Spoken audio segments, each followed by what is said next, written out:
Hello दोस्तों आज हम मैनेजमेंट का फोर्थ फंक्शन देखने वाले हैं जिसका नाम है दोस्तों डायरेक्टिंग। दोस्तों इससे पहले हमने 3 फंक्शंस ऑलरेडी कवर कर दिए हैं, प्लानिंग, ऑर्गेनाइजिंग और स्टाफिंग।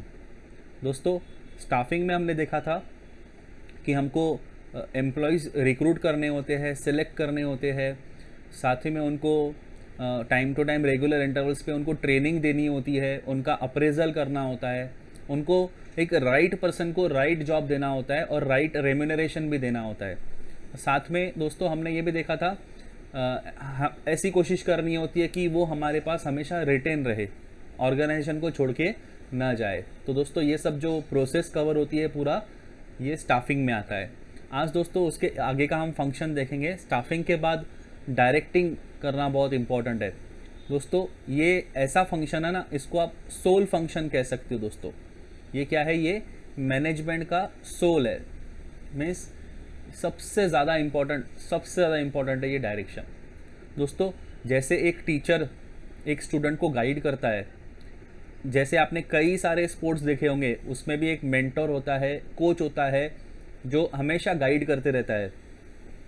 तो ये जो गाइडेंस वो प्रोवाइड करते हैं, या एक टीचर जो एक स्टूडेंट को जो डायरेक्शन देता है दोस्तों, वो कुछ नहीं, वो एक्चुअली यही फंक्शंस होता है मैनेजमेंट का। वो जो टीचर कर रहे होते हैं ना, वो मैनेजमेंट का यही फंक्शन फॉलो कर रहे होते हैं। ऐसे ही जैसे एक टीचर स्टूडेंट को गाइड करता है, वैसे ही ऑर्गेनाइजेशन में भी, कंपनी में भी एम्प्लॉयज़ को गाइड करना ज़रूरी होता है दोस्तों। इसलिए भी ये ज़रूरी हो जाता है गाइड करना, क्योंकि अगर वो सही दिशा में काम नहीं करेंगे, सही तरीके से काम नहीं करेंगे, तो जो ऑर्गेनाइजेशन के गोल्स हैं ना, वो अचीव नहीं कर पाएंगे हम। तो हमको अगर ऑर्गेनाइजेशन के गोल्स अचीव करने हैं तो हमको उनको हमेशा गाइड करना पड़ता है, उनको डायरेक्ट करना पड़ता है, उनके साथ हमेशा कम्युनिकेशन करना पड़ता है, उनको इंस्पायर भी करना होता है, उनको मोटिवेट भी करना होता है। तो दोस्तों गाइड करना ही सिर्फ उसको ही डायरेक्टिंग नहीं कहते हैं। डायरेक्टिंग में बहुत सारे फंक्शंस आते हैं, बहुत सारे एक्टिविटीज़ करनी होती है, जिसमें से अगर किसी एम्प्लॉय का मोरल डाउन हो चुका है तो उसको इंस्पायर भी करना होता है, उसको मोटिवेट भी करना होता है, उसके साथ कम्युनिकेट भी करना होता है। तो कम्युनिकेशन, गाइडेंस, मोटिवेशन, इंस्पिरेशन, ये जो कुछ भी एक्टिविटीज़ हम कर रहे हैं, ये हम क्या कर रहे हैं? डायरेक्शन ही दे रहे हैं उसको। क्लियर? तो दोस्तों डायरेक्टिंग जो ये होता है ना, ये सोल है। मीन्स देखोगे तो ये सबसे इम्पॉर्टेंट फंक्शन है मैनेजमेंट का। बिना डायरेक्शन के दोस्तों कोई भी चीज़ पॉसिबल नहीं है। जैसे एक टीचर जो है स्टूडेंट को गाइड करता है, वैसे ही ऑर्गेनाइजेशन में भी एम्प्लॉयज़ को टाइम टू टाइम गाइड करना होता है, उनको डायरेक्शन दिखाना ज़रूरी है, उनको मोटिवेशन देना ज़रूरी होता है। तो ये सारी चीज़ें जो कवर होती है दोस्तों, ये फंक्शन में कवर होती है। It is the process of instructing, instructions देने होते हैं, कैसे काम करना है, क्या करना है, गाइड करना होता है। कम्युनिकेशन भी दोस्तों करना होता है, क्योंकि कम्युनिकेशन भी बहुत इंपॉर्टेंट है। बिना कम्युनिकेशन तो सामने वाले को पता कैसे चलेगा कि हमको करना क्या है, कैसे करना है। तो कम्युनिकेशन भी यहाँ पे इम्पॉर्टेंट हो जाता है। इंस्पायर भी करना है उसको, मोटिवेट भी करना है, और साथ में सुपरवाइजिंग भी करना है। किसको करना है दोस्तों? ये सब एम्प्लॉयज़ को करना है। और दोस्तों ये सब हम क्यों कर रहे हैं? क्योंकि हमको जो हमने गोल्स डिसाइड किए हमारे, उसको अचीव करना है।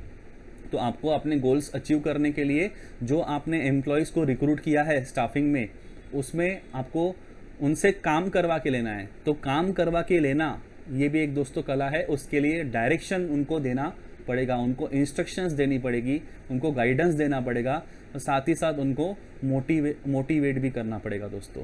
तो ये सब जो हम करते हैं, ये इसी का ही नाम है दोस्तों directing function. Direction is a continuous function. ये कंटिन्यूसली करना होता है दोस्तों, ये वन टाइम एक्टिविटी नहीं है।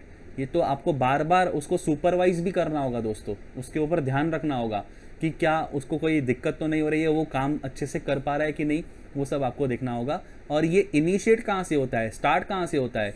टॉप लेवल से स्टार्ट होता है। तो टॉप लेवल मैनेजमेंट जो होता है, वो अपने जो सबॉर्डिनेट मैनेजर्स है उनको गाइड करते रहते हैं, उनको डायरेक्शंस देते रहते हैं, उनको इंस्ट्रक्शंस मिलते रहते हैं। और जो मिडल लेवल मैनेजमेंट है, वो अपने जो उनके सबऑर्डिनेट सुपरवाइजर्स वगैरह है, वो उनको मोटिवेट करते रहते हैं, उनको गाइड करते रहते हैं। तो एक जो चेन है, हायर अथॉरिटी जो है, वो हमेशा लोअर अथॉरिटी के पास अपने इंस्ट्रक्शंस भेजती है, अपने जो गाइडेंस है, अपना जो डायरेक्शन है, वो उनको देती है कैसे काम करना है। ठीक है?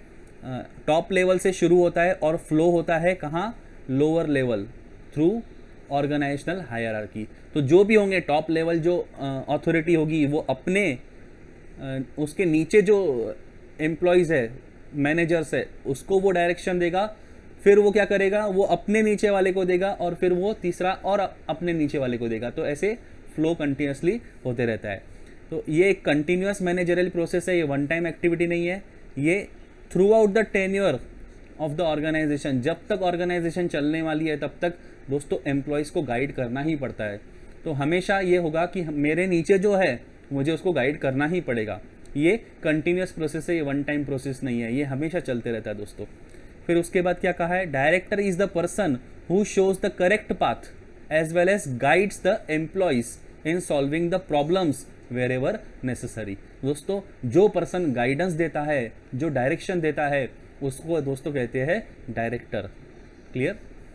हाँ, अब कुछ फिलोसोफर्स का तो कहना है कि ये जो फंक्शन है ना, ये life spark of an enterprise है। मीन्स इसके बिना तो कुछ हो ही नहीं सकता, क्योंकि मोटिवेशन की ज़रूरत दोस्तों हर इंसान को पड़ती है, एम्प्लॉयज़ को भी मोटिवेशन की ज़रूरत पड़ती है।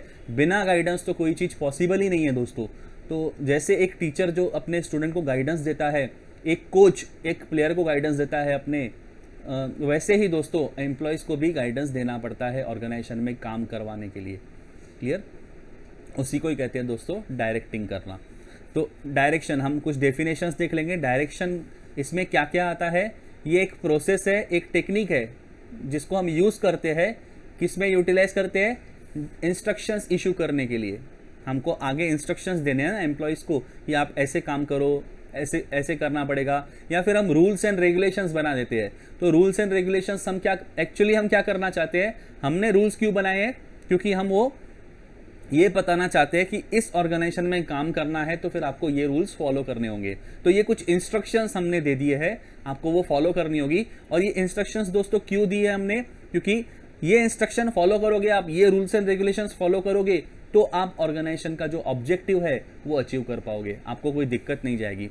एंड मेकिंग सर्टन, सर्टन का मतलब क्या, सर्टन का मतलब श्योरिटी, 100% गारंटी। तो यहाँ पे हम कोशिश करते हैं, ये इंस्ट्रक्शन बनाने का, ये इंस्ट्रक्शन देने का मकसद क्या होता है, क्योंकि हमको ये सर्टन करना होता है कि हमारे जो ऑपरेशंस हो रहे हैं वो एज पर प्लान हो रहे हैं। जो हमने प्लानिंग किया था ना, उसके हिसाब से ही हमारा कामकाज बराबर चल रहा है। हमको ये सर्टन करना है, मीन्स ये एश्योरिटी करनी है, ये हमको गारंटी करना है कि हमको हमारा जो काम है एज पर प्लानिंग चल रहा है। क्लियर? इसलिए हमने ये इंस्ट्रक्शंस इशू किए हैं। फिर और एक डेफिनेशन देखोगे तो डायरेक्टिंग का मतलब क्या, what has to be done. Directing का मतलब क्या है, क्या करना है, एंड इन व्हाट मैनर, क्या करना है और कैसे करना है ये बताना। डिक्टेटिंग का मतलब क्या, बताना। The procedures and policies for accomplishing performance standards, means आपको अपने जो परफॉर्मेंस स्टैंडर्ड्स है वो अचीव करने के लिए, वो अकम्प्लिश करने के लिए, एक एम्प्लॉय को अपने परफॉर्मेंस स्टैंडर्ड्स अचीव करने के लिए उसको क्या प्रोसीजर्स और पॉलिसीज फॉलो करनी पड़ेगी, ये पॉलिसीज फ्रेम करना। डिक्टेटिंग करना मतलब क्या, बताना। तो ये फ्रेम करना, बताना, इशू करना, इसी को ही कहते हैं दोस्तों डायरेक्टिंग करना। तो डायरेक्टिंग का मतलब क्या है, हम जो प्रोसीजर्स या पॉलिसीज बना देते हैं ऑर्गेनाइजेशन के, उसको दोस्तों कहते हैं डायरेक्टिंग करना। उसके बाद थर्ड डेफिनेशन आप देखोगे तो directing is the guidance, guide करना, इंस्पायर करना, the leadership of those man and women that constitute the real case of responsibilities of management. तो सिंपली अगर आप किसी एम्प्लॉयज़ को गाइड कर रहे हो, उसको डायरेक्ट कर रहे हो, उसको आप मोटिवेट कर रहे हो, इंस्पायर कर रहे हो, तो ये सब दोस्तों आप उसको क्या कर रहे हो, डायरेक्टिंग में ही ये सब कुछ आता है। और ये क्यों हो रहा है, क्योंकि हम ये देखना चाहते हैं, ये एश्योर करना चाहते हैं, हम ये सर्टन करना चाहते हैं कि जो हमने पहले से गोल्स डिसाइड करके रखे हैं वो अकम्प्लिश हो पाए, वो काम अच्छे से हम कर पाए, टारगेट्स अचीव कर पाए। उसके लिए दोस्तों ये डायरेक्टिंग बहुत ज़रूरी है।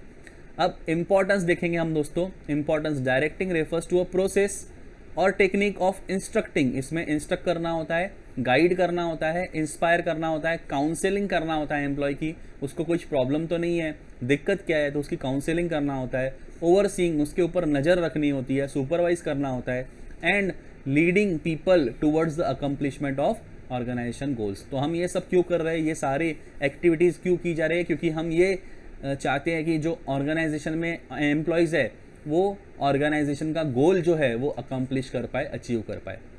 क्लियर। सुपरविजन भी ये एक डायरेक्शन का ही, इसी फंक्शन का ही पार्ट है दोस्तों। तो आप देखते होंगे काफ़ी सारे कंपनी में, काफ़ी सारे क्या ऑलमोस्ट सभी कंपनी में सुपरवाइज तो होता ही है दोस्तों। एक सुपरवाइज़र होता है जो ये हमेशा देखते रहता है, मॉनिटर करते रहता है कि सब कुछ काम अच्छे से हो रहा है कि नहीं, जो हमने डिसाइड किया है, प्लान किया है, उसके हिसाब से सब कुछ हो रहा है कि नहीं, कहीं किसी एम्प्लॉय को दिक्कत तो नहीं हो रही है।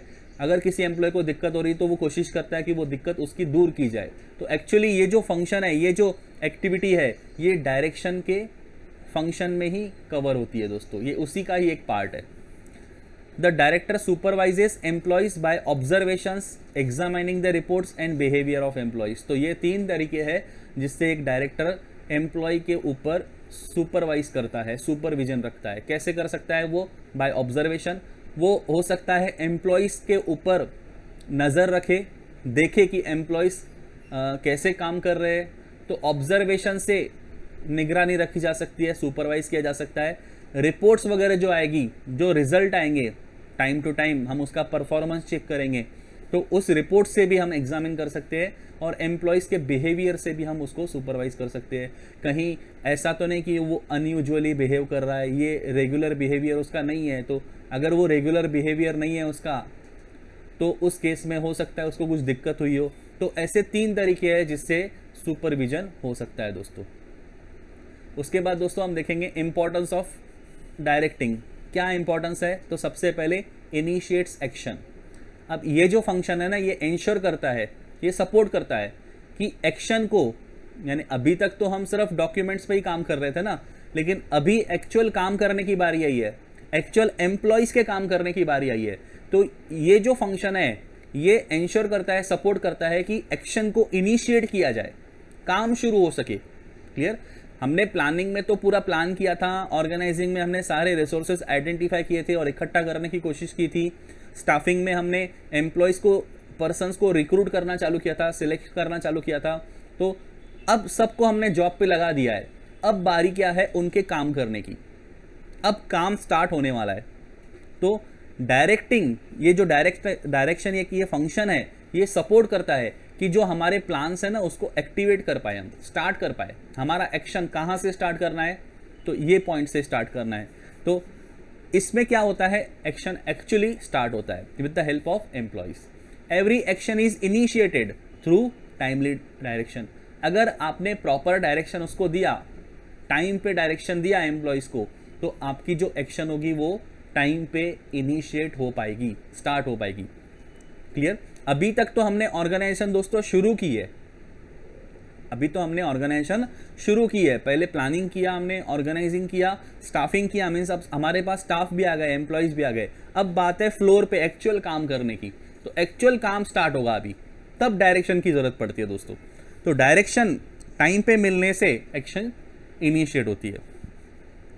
Proper instructions are given to subordinates while completing their assign task.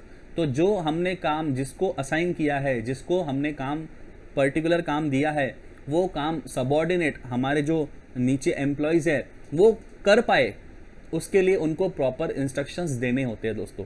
अगर उनको इंस्ट्रक्शन नहीं मिलेंगे ना, तो उनको समझ में नहीं आएगा क्या करना है, कैसे करना है। अब जैसे से फॉर एग्जांपल कंपनी में मान लो आप इंटरव्यू के लिए गए, एक वैकेंसी थी, फाइनेंस का जॉब वहाँ पे खाली था, आप गए वहाँ पे इंटरव्यू लेने के लिए और आपको सिलेक्ट कर दिया गया। तो दोस्तों ये सिलेक्शन का जो प्रोसीजर होता है, इसको तो स्टाफिंग कहते हैं, ये तो स्टाफिंग फंक्शन है। अब मान लो आप कंपनी में सिलेक्ट हो गए, आपका जॉब का पहला दिन है, आप जाके कुर्सी पे बैठ गए, चेयर पे जाके बैठ गए कि बताओ क्या करना है।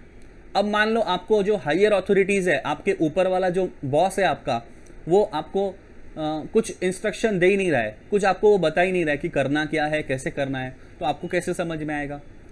तो ज़रूरी है ना कि उस कंपनी में क्या होता है, कैसे होता है, ये आपको पता होना ज़रूरी है ना। वहाँ के क्या रूल्स है, वहाँ की क्या प्रोसीजर्स है, क्या पॉलिसीज़ है, कैसे काम करना है। फाइनेंस में भी एक काम नहीं होता है, काफ़ी सारे काम होते हैं, तो आप कौन सा काम करोगे, तो ये सब आपको बताना पड़ेगा ना उसको, आपका बॉस आपको बताएगा ना। दोस्तों ये सब इंस्ट्रक्शंस एम्प्लॉयज़ की तरफ जाने चाहिए, सबऑर्डिनेट्स की तरफ जानी चाहिए, तभी एक्शन इनिशिएट हो पाएगी। तो जो काम असाइन किया गया है उसको कंप्लीट करना है, कंप्लीट करने के लिए सबऑर्डिनेट्स को इंस्ट्रक्शंस प्रॉपर जानी चाहिए। तो एक्चुअली जो आपको बॉस इंस्ट्रक्शन देता है वो क्या कर रहा है, वो डायरेक्शन, ये फंक्शन ही यूज़ कर रहा है दोस्तों मैनेजमेंट का। क्लियर?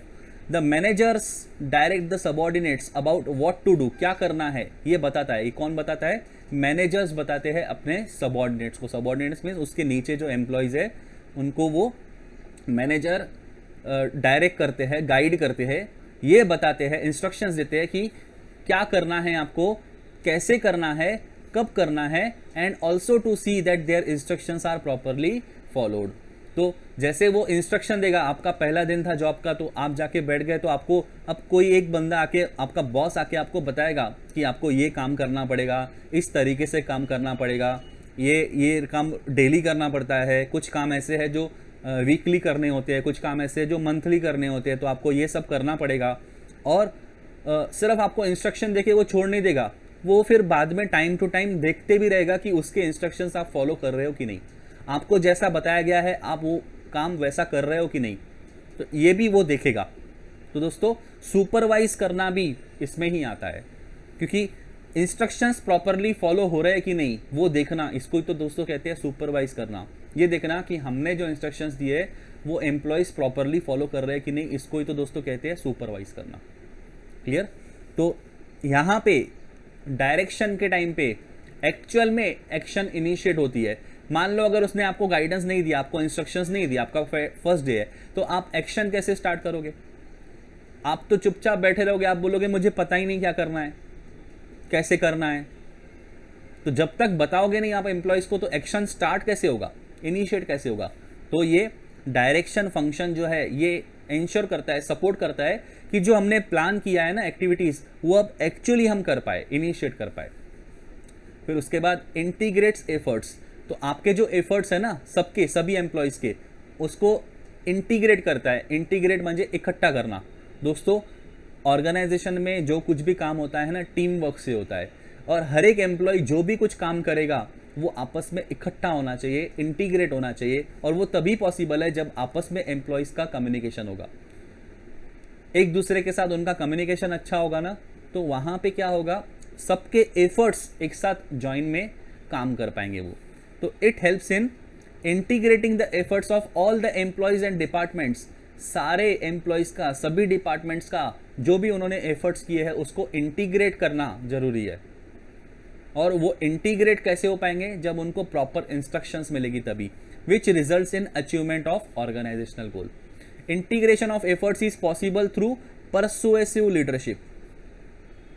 Persuasive leadership. अब दोस्तों परसुएसिव का मतलब क्या? परसुएसिव का मतलब है कि दूसरों से काम करवा के लेना, वो एबिलिटी होना।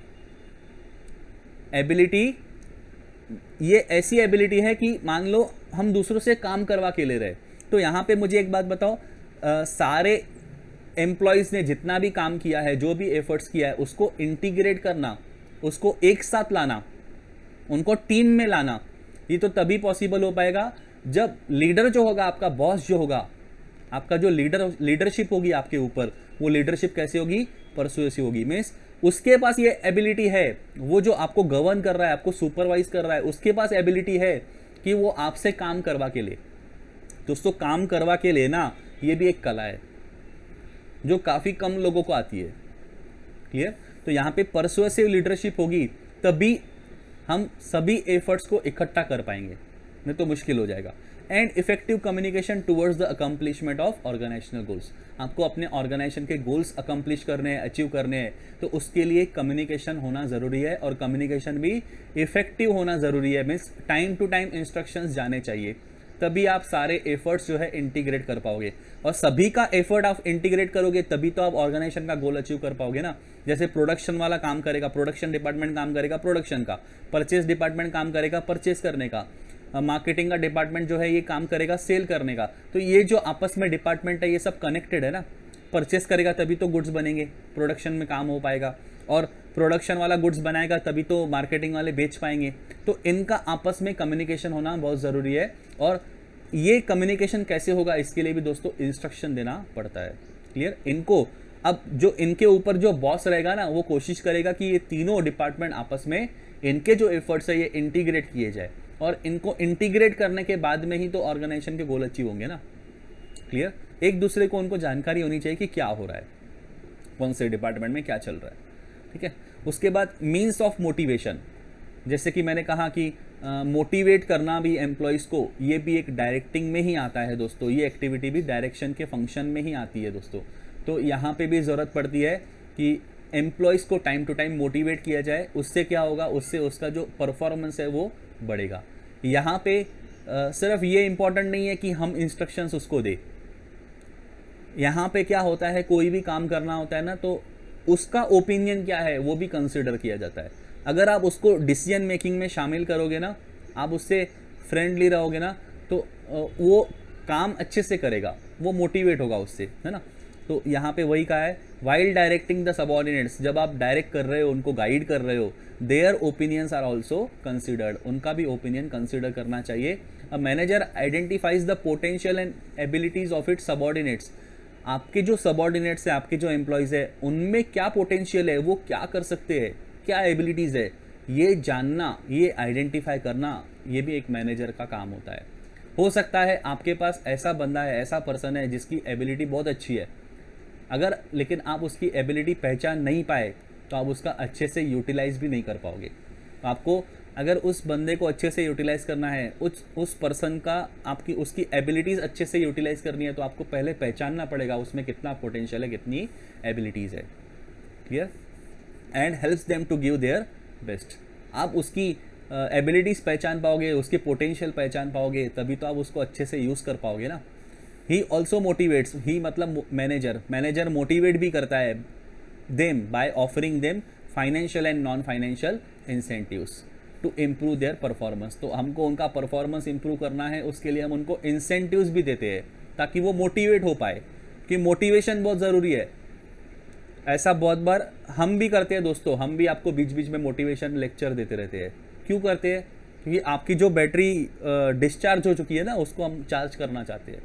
हम उस टाइम पे मोटिवेशन लेक्चर देते हैं, हम देखते हैं कि अब इनकी बैटरी कम हो गई है, इनसे उतना हो नहीं रहा है, या फिर उतना ध्यान नहीं दे रहे, तो फिर हमारा मोटिवेशन लेक्चर चालू हो जाता है। आपको भी मज़ा आता है सुनने में, और मोटिवेशन लेक्चर सुनने के बाद में दोस्तों एनर्जी कैसे हो जाती है, आपको भी ऐसा लगता है कि नहीं, हम तो अब करके दिखाएंगे। तो सबको मोटिवेशन की ज़रूरत पड़ती है, ऐसे ही एम्प्लॉयज़ को भी मोटिवेशन की ज़रूरत पड़ती है, और ये मोटिवेशन देना ये भी डायरेक्शन के फंक्शन में ही आता है दोस्तों। क्लियर? और इससे क्या होता है, उनका जो मोरल है वो बूस्ट होता है, वो मुझे अब ज़्यादा एनर्जी से काम कर पाएंगे दोस्तों। प्रोवाइड्स स्टेबिलिटी, अब अगर आप अच्छे से उसको गाइड करोगे ना, तो इससे क्या होगा, स्टेबिलिटी आएगी। और स्टेबिलिटी दोस्तों ये ऑर्गेनाइजेशन के ग्रोथ के लिए बहुत ज़्यादा इंपॉर्टेंट है। एक ऑर्गेनाइजेशन जो बहुत स्टेबल है, स्टेबल ऑर्गेनाइजेशन जो है ना, ये लंबे समय तक टिक पाती है दोस्तों। तो वही बात कही है, stability place significant role in the growth and survival of the organisation. Organisation को सर्वाइव करना है या उसकी ग्रोथ में स्टेबिलिटी बहुत इंपॉर्टेंट है। Effective leadership, communication, supervision and motivation develop cooperation and commitment among the employees. तो अगर आपकी लीडरशिप अच्छी है, आपका बॉस अच्छा है, कम्युनिकेशन ऑर्गेनाइजेशन में अच्छे से होता है, सुपरविजन बहुत अच्छा है, मोटिवेशन बहुत है एम्प्लॉयज़ में, तो इससे क्या होगा है, आपस में उनका कोऑपरेशन अच्छा होता है, वो एक दूसरे को अच्छे से कोऑपरेट करते हैं, और उनका कमिटमेंट जो है आपस में एक दूसरे के साथ वो भी बढ़ जाता है। वो एक दूसरे को सपोर्ट करना शुरू करते हैं, एक दूसरे के लिए काम करना शुरू करते हैं दोस्तों। क्लियर? मुझे अभी याद है, वो चक दे इंडिया हमने पिक्चर देखा था, उसमें वो शाहरुख खान क्या करता है दोस्तों, वो भी तो डायरेक्ट ही करता है, वो भी तो इंस्ट्रक्शंस ही देता है उसको, अपने टीम को, जो उसके पास वो हॉकी टीम होती है, वुमेंस हॉकी टीम, उनको वो वही तो करता है गाइड। वो क्या कहता है, आपको एक डायलॉग उसमें मुझे याद आ गया उसका, वो कहता है, वो उनको सिखाता है कि एक दूसरे के साथ खेलना सीखो, एक दूसरे के लिए खेलना सीखो ना, एक दूसरे के खिलाफ मत खेलो। तो वही बात है, अगर आपका सुपरविजन अच्छा होगा, वो जो शाहरुख खान था उसका देखो सुपरविजन बहुत बढ़िया था, उसका कम्युनिकेशन अच्छा था, वो मोटिवेट भी करता था उनको, और लास्ट में क्या हुआ, उन्होंने एक दूसरे के साथ एक दूसरे के लिए खेलना चालू कर दिया दोस्तों।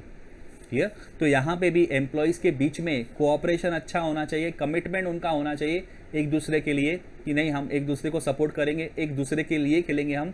तो उस केस में क्या होगा, उससे स्टेबिलिटी आती है और वो ऑर्गेनाइजेशन के लिए अच्छा होता है दोस्तों लॉन्ग टर्म के लिए। It provides stability and creates balance among various departments and groups. तो उसकी वजह से जो अलग अलग डिपार्टमेंट्स हैं उनमें भी स्टेबिलिटी आती है और बैलेंस क्रिएट होता है, हमेशा बैलेंस बीच में बना हुआ रहता है। फिर coping up with the changes. अब दोस्तों कोई भी चेंज हुआ ना, या फिर कोई भी चेंज होने वाला है, तो उस चेंज से कैसे कोप अप किया जाए, कैसे हम उस चेंज को फेस करें, कैसे उसको एडॉप्ट करें, तो वो सब भी हमको ये डायरेक्शन के थ्रू ही मिलता है। वहाँ पे भी इंस्ट्रक्शंस, डायरेक्शंस बहुत काम में आते हैं। अगर आपको गाइडेंस मिलेगा, अगर आपको प्रॉपर गाइडेंस मिलेगा, तो आप कोई भी चेंजेस है ना अच्छे से एडॉप्ट कर पाओगे। क्लियर। जैसे कि बिजनेस जो है हमेशा चेंज होते रहता है, और ये जो चेंजेस हो रहे हैं, ये चेंजेस एडॉप्ट करना ये बहुत ज़रूरी है। जो एडॉप्ट नहीं करता है दोस्तों वो बाहर हो जाता है, सीधा मार्केट से ही बाहर हो जाता है। तो जो कुछ चेंजेस हो रहे हैं मार्केट में, एनवायरनमेंट में, वो चेंजेस ऑर्गेनाइजेशन को एडॉप्ट करना ही पड़ता है। और जितना जल्दी ऑर्गेनाइजेशन एडॉप्ट करेगी ना, उतना ऑर्गेनाइजेशन का ग्रोथ होगा और सर्वाइवल हमेशा रहेगा दोस्तों। तो ये चीज़ें बहुत इंपॉर्टेंट है। और अगर आप मोटिवेट करोगे एम्प्लॉयज़ को, प्रॉपर कम्युनिकेशन करोगे, आपकी लीडरशिप बहुत अच्छी है, तो आपके जो एम्प्लॉयज़ है ना वो अच्छे से समझ पाएंगे कि चेंजेस क्या हुए हैं, कौन कौन से चेंजेस हुए हैं, ये आपको उसको बताना पड़ेगा। मान लो कोई चेंज हुआ है और आपको वो एडॉप्ट करना है, आपको वो एडॉप्ट करना है अपनी ऑर्गेनाइजेशन में, तो एडॉप्ट तो दोस्तों सबको करना पड़ेगा। तो आप बॉस हो, आप लीडर हो, तो ये आपका काम बनता है कि अपने एम्प्लॉयज़ को अच्छे से समझाओ, अच्छे से कम्युनिकेट करो कि दोस्तों देखो ये जो है ना यहाँ ये ऐसे ऐसे चेंजेस हुए, और इसकी वजह से हमको अब ये सारे चेंजेस अपने प्रोसीजर्स में, अपने टेक्निक्स में लाने पड़ेंगे। तो अगर आपका कम्युनिकेशन अच्छा होगा, अगर आप अच्छे लीडर हो, अगर आप अच्छे से समझा पाए उनको, तो उनकी तरफ से जो रेजिस्टेंस होगा ना वो कम होगा। जनरली क्या होता है ऑर्गेनाइजेशन में दोस्तों, कोई भी ऑर्गेनाइजेशन में चेंजेस के लिए रेजिस्टेंस बहुत होता है। एम्प्लॉयज़ जो है ना इतना जल्दी आसानी से चेंजेस एडॉप्ट नहीं करना चाहते हैं। उनको ऐसा लगता है कि नहीं जैसे चल रहा है वैसा ही चलने दो, क्यों चेंज कर रहे हो। चेंजेस उनको पसंद नहीं आते हैं। तो अगर आप अच्छे लीडर हो, अगर आप उनको समझाने में कामयाब रहे कि ये जो चेंज आ रहा है इसकी वजह से हमको अपनी टेक्निक्स, अपनी मेथड जो है, अपना काम करने का जो तरीका है ये बदलना पड़ेगा, तो अगर आप उनको समझा पाए तो वो भी जल्दी एडॉप्ट कर लेंगे, वो भी अच्छे से समझ पाएंगे। तो ये चीज़ तो जो आप कर रहे हो, उनको कम्युनिकेट कर रहे हो, उनको आप समझा रहे हो, ये भी आप क्या कर रहे हो, एक प्रकार से आप उनको गाइड ही कर रहे हो ना, आप उनको डायरेक्शंस ही दे रहे हो ना, तो उस लिए भी ज़रूरी है। तो कोई भी चेंज आता है तो आप उनको समझा सकते हो क्लियरली, और उससे क्या होगा, वो जो चेंज एडॉप्ट करेंगे उससे आपको पॉजिटिव रिजल्ट ही मिलेगा। वो अच्छे से समझ जाएंगे ना कि हाँ ये बहुत ज़रूरी है करना, अगर हमने नहीं किया तो हम आउट ऑफ द मार्केट हो जाएंगे, निकल जाएंगे मार्केट से ही, हमको ये करना ही पड़ेगा बदलाव। अगर उनको ये बात समझ में आ गई तो वो अच्छे से एडॉप्ट कर लेंगे। एडॉप्ट करने के बाद उसका जो रिज़ल्ट आएगा वो पॉजिटिव रिजल्ट आपको मिलेगा दोस्तों। तो ये जो आप उनको बता रहे हो, समझा रहे हो, एक्चुअली आप उनको गाइड ही कर रहे हो ना। गाइड का मतलब क्या होता है, समझाना। डायरेक्शन का मतलब क्या होता है, पाथ दिखाना कि कहाँ जाना है, कैसे जाना है।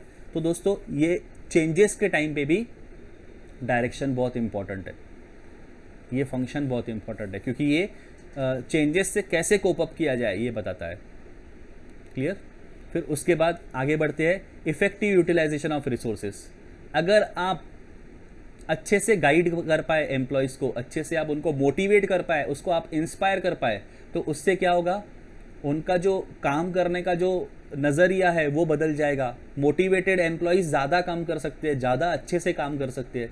तो अगर आपको उनको अच्छे से यूटिलाइज़ करना है, उनकी एबिलिटीज़ को अच्छे से यूटिलाइज़ करना है, तो आपको डायरेक्शन बहुत ज़रूरी है देना, गाइड करना बहुत ज़रूरी है। Direction involves assigning duties and responsibilities to everyone. Proper instructions and systems are developed to avoid wastages avoid हो सकते हैं। अगर आप प्रॉपरली उनको गाइड करोगे, इंस्ट्रक्शन अच्छे से दोगे, अच्छे से डायरेक्ट करोगे, तो क्या होगा, वेस्टेजेस नहीं होंगे। हो सकता है डुप्लीकेशन ऑफ एफर्ट्स हो रहे हो आपकी ऑर्गेनाइजेशन में, उसको भी हम रिड्यूस कर सकते हैं।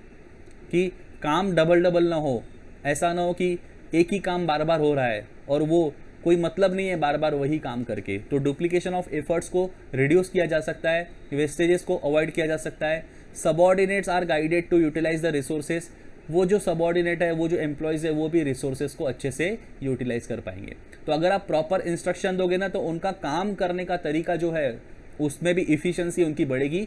इफ़िशियंसी बढ़ने की वजह से क्या हो जाएगा, वेस्टेजेस अवॉइड किए जा सकते हैं, डुप्लीकेशन ऑफ एफर्ट्स अवॉइड किया जा सकता है, वही सेम काम रिपीट नहीं होना चाहिए। और फिर अगर सब काम अच्छे से होगा तो फिर उसमें क्या होगा, इसका मतलब क्या, आप जो रिसोर्सेस है वो अच्छे से यूटिलाइज कर पा रहे हो। Creates team spirit. दोस्तों अगर आपका सुपरविजन अच्छा है, अगर आप अच्छे लीडर हो, अगर आप उनको मोटिवेट कर पा रहे हो, अगर आप मोटिवेशन अच्छा करते हो, तो सबॉर्डिनेट का जो टीम स्पिरिट है ना वो बढ़ता है। आप बहुत बार देखते होंगे क्रिकेट मैचेस वगैरह होते हैं, कोई भी स्पोर्ट्स के गेम होते हैं, तो पहले गेम शुरू होने से पहले उनके बीच में एक वो हर्डल, वो सर्कल बना के खड़े हो जाते हैं। सर्कल बना के खड़े होकर क्या करते हैं, वो वहाँ पे जो उनका कैप्टन होता है, वो कैप्टन क्या करता है, वो इंस्ट्रक्शंस देता है, गाइडेंस देता है और उनको मोटिवेट करता है। उससे क्या होता है दोस्तों, टीम स्पिरिट बढ़ता है, क्योंकि वहाँ पे ज़रूरत है। ऑर्गेनाइजेशन भी दोस्तों एक टीम की तरह काम करना पसंद करती है। वो सारे एम्प्लॉयज़ अगर आपस में टीम की तरह काम करना शुरू करेंगे तो ही ऑर्गेनाइजेशन के गोल अचीव हो पाएंगे। तो यहाँ पे डायरेक्शन की वजह से वो हो सकता है। जो लीडर होगा ना, वो क्या करेगा, वो एम्प्लॉयज़ को, सबॉर्डिनेट्स को मोटिवेट करेगा कि आप सब मिलके हमको काम करना है, एक अकेले के काम करने से नहीं होगा, सबको मिलके काम करना होगा। हर एक पर्सन अच्छे से काम करेगा तो पूरी टीम का परफॉर्मेंस ऊपर जाएगा। क्लियर। ग्रुप एफर्ट्स और team spirit plays wider role in success of an organisation than individual efforts. तो वही सिखाया जाता है कि आप टीम के लिए, टीम के हिसाब से खेलो, अपने लिए मत खेलो। ऐसे ही ऑर्गेनाइजेशन में सिखाया जाता है एम्प्लॉयज़ को कि इंडिविजुअल एफर्ट्स से अच्छा है ग्रुप एफर्ट्स, टीम एफर्ट्स। तो टीम स्पिरिट रहेगी ना, तो ऑर्गेनाइजेशन का गोल अचीव हो सकता है। यहाँ पे मैनेजर का जो रोल है वो काफ़ी बढ़ जाता है एज अ डायरेक्टर, क्योंकि वो हायर अथॉरिटी रहता है, उसको ही गाइड करना होता है। तो एज अ डायरेक्टर उसका रोल बहुत इंपॉर्टेंट होता है गाइड करने में और मोटिवेट करने में, कि एम्प्लॉयज़ हमेशा मोटिवेटेड रहेंगे ना, तो गोल्स अचीव जल्दी हो पाएंगे दोस्तों। फिर उसके बाद एक्सप्लोर्स कैपेबिलिटी ऑफ इंडिविजुअल्स। आपके यहाँ पे जितने भी एम्प्लॉयज़ है ना, उनकी क्या क्या कैपेबिलिटीज़ है, क्या एबिलिटीज़ है उनके पास, वो भी आप एक्सप्लोर कर सकते हो। एक्सप्लोर करना मीन्स उसको सामने लाना। कभी कभी ऐसा होता है कि उस इंडिविजुअल को खुद को पता नहीं होता कि उसके पास वो क्वालिटी है, लेकिन लीडर अगर उससे अच्छे से काम करवाएगा ना, तो उसको बाद में समझ में आएगा कि अरे यार ये क्वालिटी मेरे अंदर है। तो ऐसा काफ़ी बार होता है, हमको दोस्तों खुद को पता नहीं होता कि हमारे अंदर ये क्वालिटी थी, हम ये काम इतना अच्छे से कर सकते थे। और एक डायरेक्टर अगर अच्छा मिल गया ना, एक गाइड करने वाला पर्सन अच्छा मिल गया ना, तो वो खूबी जो होती है, जो अंदर छुपी हुई होती है, वो खुद ब खुद बाहर आ जाती है दोस्तों। तो यहाँ पे भी ऐसा होता है, हर एक इंडिविजुअल के पास अलग अलग कैपेबिलिटीज़ होती है, पोटेंशियल्स होते हैं। एजुकेशन क्वालिफिकेशन तो ठीक है, क्वालिफिकेशन तो सबका ही होगा अलग अलग, लेकिन उसके अलावा भी काफ़ी सारी ऐसी कैपेबिलिटीज़ होती है, पोटेंशियल होते हैं, जो हमको खुद को पता नहीं होता। और ये डायरेक्शन की वजह से ही आइडेंटिफाई किए जा सकते हैं और उस एबिलिटीज़ को भी यूटिलाइज किया जा सकता है फॉर बेस्ट परफॉर्मेंस। और ये कैसे पॉसिबल है, जब डायरेक्टर जो है, जो मैनेजर है, अपने एम्प्लॉयज़ को एनकरेज करेगा, मोटिवेट करेगा, तभी तो वो अंदर की खूबी बाहर आएगी ना। अगर आपको मोटिवेशनल लेक्चर मिलता है तो दोस्तों काफ़ी सारी ऐसी चीज़ें होती है, मोटिवेट होने के बाद में इंसान के अंदर से खुद ब खुद हो जाती है दोस्तों। फिर बाद में पता चलता है, अच्छा हमारे अंदर ये भी खूबी थी क्या, हमको खुद को पता नहीं था कि हमको ये आता है ना। तो एक अच्छा गाइड करने वाला पर्सन अगर आपको मिल जाता है, तो ऐसे ऐसे खूबी बाहर निकलती है, ऐसे ऐसे गुण बाहर आते हैं जो हमको खुद को पता नहीं होता है। तो डायरेक्शन की वजह से वो पॉसिबल होता है। क्लियर। फिर इंक्रीजेस इफ़िशियंसी लेवल। इससे क्या होगा, डायरेक्शन प्रॉपर आप इंस्ट्रक्शन दोगे, उसको गाइड करोगे, तो उसका इफ़िशियंसी बढ़ेगा दोस्तों। तो गाइडेंस अगर आप दोगे, उसको मोटिवेट करोगे सबऑर्डिनेट को, तो वो भी जो है वो परफॉर्म करेंगे, अपना बेस्ट देने की कोशिश करेंगे। ठीक है। और टीम स्पिरिट क्रिएट करता है एक मैनेजर, और प्रॉपर टेक्निक्स जो है वो भी यूज़ करता है सुपरविजन की। तो अगर आप टीम स्पिरिट क्रिएट कर पा रहे हो, और एम्प्लॉयज़ को हमेशा मोटिवेट कर पा रहे हो, गाइड कर पा रहे हो, तो वो एम्प्लॉय भी है ना, वो भी कोशिश करेगा कि वो अपना बेस्ट लेवल पे परफॉर्म करे, और बेस्ट लेवल पे वो परफॉर्म करेगा तो उससे उसकी एफिशिएंसी क्या होगी, बढ़ने ही वाली है। क्लियर? अल्टीमेटली क्या होगा, आपकी जो ऑर्गेनाइजेशन है उसकी भी एफिशिएंसी बढ़ेगी, एम्प्लॉय की एफिशिएंसी बढ़ेगी तो ऑर्गेनाइजेशन की भी एफिशिएंसी बढ़ेगी। तो गाइडेंस ये बहुत इंपॉर्टेंट रखता है, मायने रखता है। फिर आता है कोऑपरेशन। दोस्तों कोऑपरेशन तो तब मिल पाएगा जब आपस में उनका कम्युनिकेशन अच्छा होगा, और कोऑपरेशन बहुत ज़रूरी है क्योंकि एक अलग अलग डिपार्टमेंट होते हैं, आपस में कनेक्टेड होती है उनकी एक्टिविटीज़। अगर वो आपस में एक दूसरे को कोऑपरेट नहीं करेंगे तो फिर बहुत मुश्किल हो जाएगा ऑर्गेनाइजेशन के लिए काम करना। तो ये बहुत ज़रूरी होता है ऑर्गेनाइजेशन को सक्सेस, अपने गोल्स अचीव करने के लिए बहुत ज़रूरी होता है कि आपस में जो डिपार्टमेंट है अलग अलग, वो एक दूसरे के साथ कोऑपरेट करे। कोऑपरेट जितना अच्छा होगा ना, कोऑपरेशन जितना अच्छा होगा ना, उतनी ऑर्गेनाइजेशन अच्छे से काम कर पाएगी। तो cooperation is necessary for smooth flow of organisational activities. It should be created by manager director from top level to the bottom level. तो ये जो टॉप लेवल मैनेजर्स है वही, उनका ही काम होता है जो डायरेक्ट करते हैं, गाइडेंस देते हैं, उनके गाइडेंस की वजह से ही कोऑपरेशन आ सकता है दोस्तों। अगर उनका गाइडेंस अच्छा होगा, उनके इंस्ट्रक्शंस प्रॉपर होंगे, तो आपस में खुद ब खुद एक डिपार्टमेंट दूसरे डिपार्टमेंट के साथ कोऑपरेट करना शुरू कर देगा। Healthy cooperation, team work and higher efficiency level lead to attainment of goals. आप अपने गोल्स अचीव कर सकते हो। Directing to subordinates is a basic management function that includes building an effective work climate through motivation. तो दोस्तों overall मैं आपको बोलूँ तो डायरेक्शन में क्या क्या आता है, गाइड करना, इंस्ट्रक्शंस देना, कैसे काम करना है, क्या काम करना है, ये एम्प्लॉयज़ को बताना बहुत ज़रूरी है। अगर आप उसको बताओगे, प्रॉपरली इंस्ट्रक्शंस दोगे, मोटिवेट करोगे, उसको इंस्पायर करोगे, उसकी जो कुछ भी दिक्कत है आप उसको सॉल्व करोगे, तो उससे उसकी एफिशिएंसी बढ़ेगी, उसकी एफिशिएंसी बढ़ेगी तो ऑर्गेनाइजेशन की एफिशिएंसी बढ़ेगी, आप गोल्स अचीव कर सकते हो, कोऑपरेशन बढ़ता है, टीम स्पिरिट बढ़ता है, ग्रुप एफर्ट्स होते हैं उसमें। अल्टीमेटली अगर आप देखोगे तो ओवरऑल डायरेक्शन ये बहुत ज़्यादा इंपॉर्टेंट है दोस्तों। ऐसी ऐसी कैपेबिलिटीज़ आपको पता चलती है जो एक एम्प्लॉय में रहती है, वो एक प्रॉपर गाइडेंस से ही पता चलता है दोस्तों। तो डायरेक्शन ये बहुत इम्पॉर्टेंट है, प्रॉपर डायरेक्शन रहेगा तो ही जो हमने प्लान की है एक्टिविटीज़, अभी तक जो हमने 3 फंक्शन अच्छे से किए हैं, उसका रिजल्ट अच्छा डायरेक्शन, अच्छा इंस्ट्रक्शन देने के बाद ही मिलेगा दोस्तों। क्लियर? और डायरेक्शन एक्चुअली क्या होता है, जब काम करने की बारी आती है तभी डायरेक्शन की ज़रूरत पड़ती है दोस्तों। तो आपको आई होप समझ में आया होगा डायरेक्शन कितना इम्पोर्टेंट है। आपको आज का लेक्चर सुनने के बाद में अगर लगता है कि इस पर्टिकुलर पॉइंट में या कोई कॉन्सेप्ट में डाउट है तो आप दोस्तों मुझसे क्लियर करवा सकते हो। आई होप आपको सारा आज का लेक्चर समझ में आया है। इससे आगे का जो फंक्शन है हमारा कोऑर्डिनेटिंग, वो हम अगले लेक्चर में दोस्तों कवर करेंगे। तब तक के लिए दोस्तों बाय बाय।